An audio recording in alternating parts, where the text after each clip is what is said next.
Hello friends, मैं अपने रिबैक knowledge channel पे पुनः आपका स्वागत करता हूं।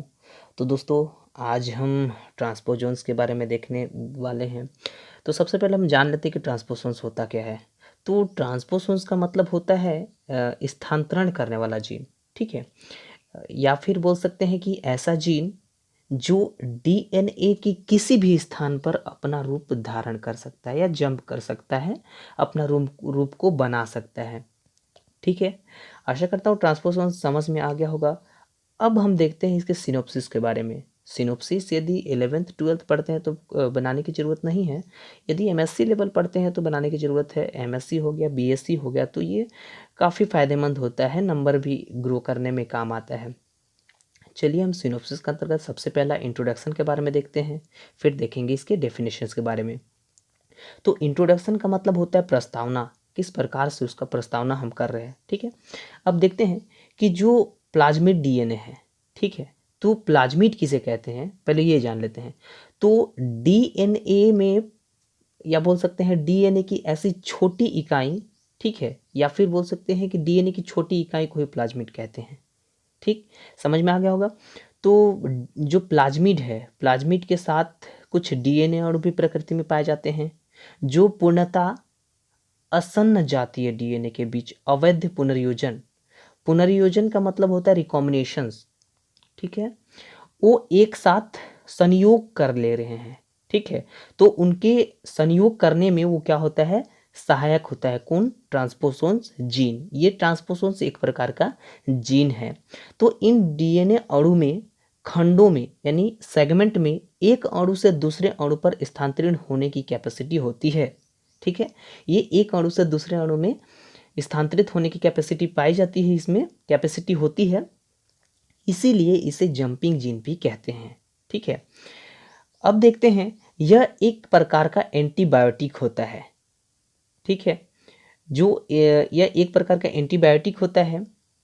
इस कारण इन डीएनए खंडों को ही ट्रांसपोसोन्स कहा जाता है। अब हम इसके इंट्रोडक्शन तो देख लिए, आशा करता हूँ इंट्रोडक्शन समझ में आ गया होगा। अब हम देखते हैं इसके डेफिनेशंस के बारे में। तो डेफिनेशन क्या कहता है, वह डीएनए अणु जो स्थानांतरणशील होता है और प्लाज्मिड या जीवाणु डीएनए के विभिन्न स्थलों पर अपना स्थान ग्रहण कर सकता है, मतलब किसी भी वक्त अपना स्थान ग्रहण कर सकता है, ट्रांसपोजोन्स कहलाते हैं। और इस स्थानांतरणशील की विशेषता के कारण इसे क्या कहते हैं, जंपिंग जीन भी कहा जाता है। ठीक, आशा करते हो ये डेफिनेशन भी समझ में आ गया होगा। अब हम इसके हिस्ट्री के बारे में देखते हैं कि हिस्ट्री क्या कहता है इसका।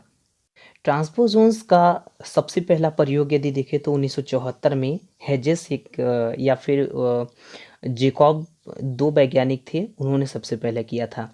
लेकिन उनको ज्ञात नहीं था कि इनका जो खोज है सर्व सबसे पहला हो गया है। तो इस उनको ज्ञात हुआ कि इसका खोज हो चुका है। तो जो वैज्ञानिक, कोई महिला वैज्ञानिक थी जिनका नाम था बारबरा मैक्लिटॉक, उन्होंने सबसे पहले मक्के में इस जीन की खोज की थी। इसके बारे में विशेष ज्ञान जीवाणुओं के ट्रांसफर के कारण ही प्राप्त हुआ। और फिर जो मक्का था उनमें प्रयोग होने के बाद ड्रोसोफिला, फिर यूकेरियोटिक में ये पाई जाती है, ये भी स्पष्ट रूप से हो गया। अब हम इसके कैरेक्टर ऑफ ट्रांसपोसोन्स के बारे में देखते हैं कि कैरेक्टर क्या बोलता है। तो सबसे पहला कैरेक्टर आता है कि इसमें ट्रांसपोजेबल की क्षमता पाई जाती है, क्योंकि ये तो ट्रांसफ़र होने वाली जीन है, ये किसी भी समय अपना जो स्थान है वो चेंज कर सकता है, और स्थान चेंजिंग करने के बाद वो अपना कैपेसिटी के अनुसार एब्जॉर्ब होकर अपना जो बॉडी फिटनेस है वो मेंटेन करता है। सेकंड नंबर देखते हैं कि यह म्यूटेशंस व रिकॉम्बिनेशंस में मुख्य भूमिका निभाता है। तो म्यूटेशंस का मतलब होता है उत्परिवर्तन, किसी भी समय चेंज हो सकता है। उत्परिवर्तन किसे कहते हैं, तो हमारे बॉडी में कुछ ऐसे जीन्स पाए जाते हैं वो किसी भी क्षण, मतलब अपना जो बॉडी रूप है वो चेंजिंग कर सकता है, किसी भी समय तुरंत जो चेंजिंग होता है उसे क्या कहते हैं, उत्परिवर्तन कहते हैं।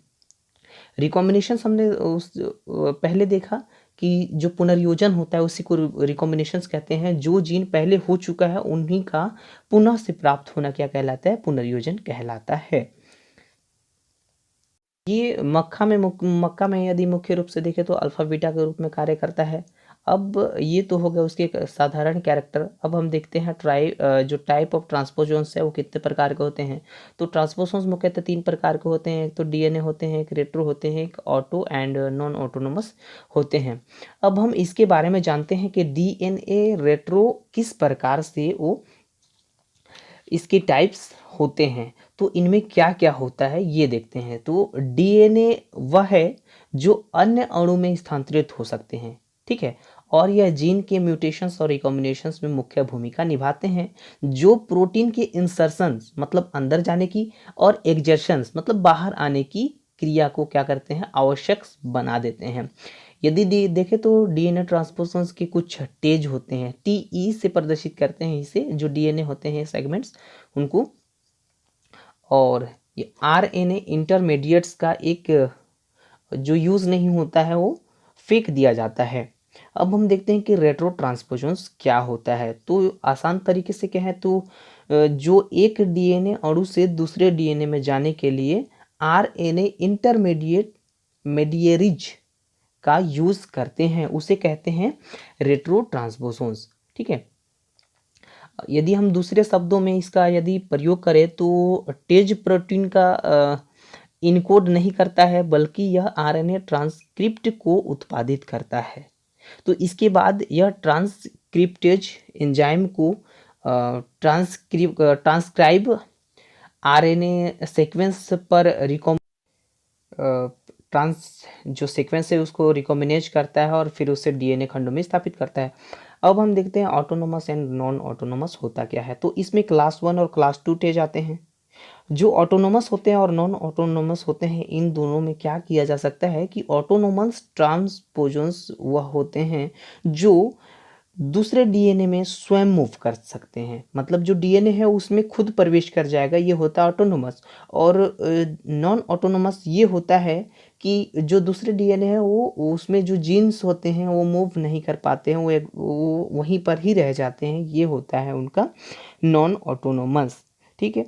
अब टाइप हो गए, अब टाइप्स हो गए हैं तो इनके अब कंक्लूजन के बारे में देखते हैं। तो कंक्लूजन क्या कहता है, तो पूरे अध्ययन से हमें यह पता चलता है कि जो ट्रांसपोसोन्स है एक ट्रांसपोजिबल से एलिमेंट्स हैं जो एक जीन से दूसरे जीन में ट्रांसफ़र हो जाते हैं और अपना जीवन यापन भी वहीं पर कर सकते हैं। और विभिन्न प्रकार से जो जीन हैं, एक जीन और उन्हीं के समान दूसरे जीन को वहाँ पर स्थापित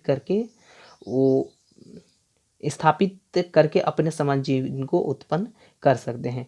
और इसके जो रेफरेंस है वो डॉक्टर एस.के. वर्मा है और सेकंड जो थे वो डॉक्टर निरानीन थे, ठीक है।